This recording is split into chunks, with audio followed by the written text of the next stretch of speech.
ओम श्री सतनाम साखी जय श्री कृष्ण।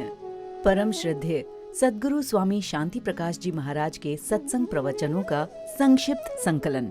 सत्संग वर्खा भाग 9, विविध प्रसंग भाग 1। शेख सादी की सच्ची सलाह। गुरु महाराज ने अपने प्रवचन में एक प्रसंग बताया। एक बार शेख सादी से मिलने कुछ वृद्ध लोग आए। शेख ने पूछा, भाई कैसे आए हो? उन्होंने कहा, शेख साहब, आज हम आपसे एक सलाह लेने आए हैं। शेख ने कहा, कहिए क्या बात है? उन्होंने कहा, हम कई वर्षों से विचार कर रहे हैं कि हम अपना दिल किस में लगाएं। शेख ने कहा, अरे भाई, इतनी आयु निकल चुकी है आप सभी की, अभी तक आपने किसी को दिल नहीं दिया है। वृद्धों ने कहा, नहीं, हमने उसे अभी तक बचा कर रखा है। आज आपसे ही सलाह लेने आए हैं कि इसे हम कहां पर लगाएं, कि इसे यानी हमारे दिल को हम कहां लगाएं।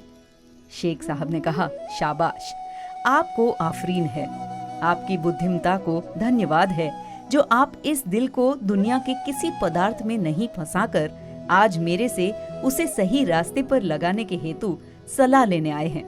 तो भाई सुनिए, मेरी यदि सलाह मानते हो तो इस पाक दिल को उस दिलबर यानी परमात्मा को दे दो।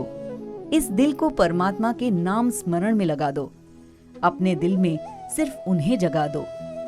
शेख सादी कहते हैं, गर तरा अक्ल अस बदामश करी, यानी यदि तुम अपने को कुछ समझदार समझते हो तो ये मन उस मालिक को समर्पित कर दो।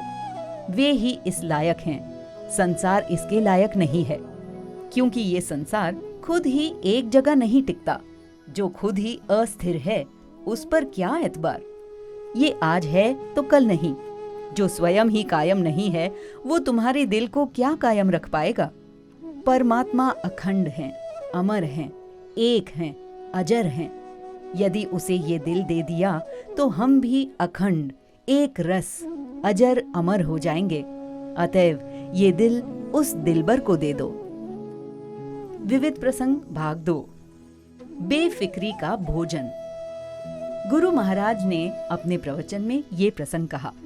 जहां मैं अमृतसर में गुरु ग्रंथ साहिब का अध्ययन कर रहा था, वहां एक दिन किसी आदमी ने हमारे ज्ञानी जी से पूछा, ज्ञानी जी, ये साध संत लोग मोटे क्यों होते हैं, यानी वे इतने हृष्ट पृष्ठ कैसे रहते हैं? उस आदमी की बात सुनकर ज्ञानी जी तो मुस्कुराकर चुप हो गए। मैं भी वहां पर बैठा था। मैंने ज्ञानी जी से निवेदन किया कि यदि आपकी आज्ञा हो तो मैं इन्हें इस प्रश्न का उत्तर दे दूं। ज्ञानी जी ने कहा, हाँ दे दो।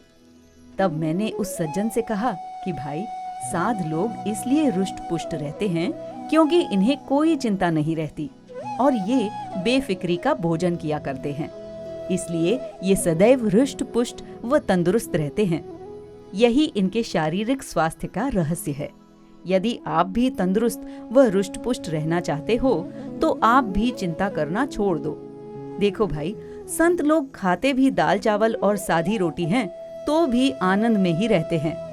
लाखों रुपए, करोड़ों रुपए आप लोगों के पास, पत्नी पुत्र पदार्थ भी आप ही लोगों के पास, लेकिन इतना होने पर भी रोते भी आप ही लोग हैं। इसलिए मैं आपको एक सच्ची सलाह देता हूँ कि भूतकाल का शोक और भविष्य की चिंता छोड़ दो।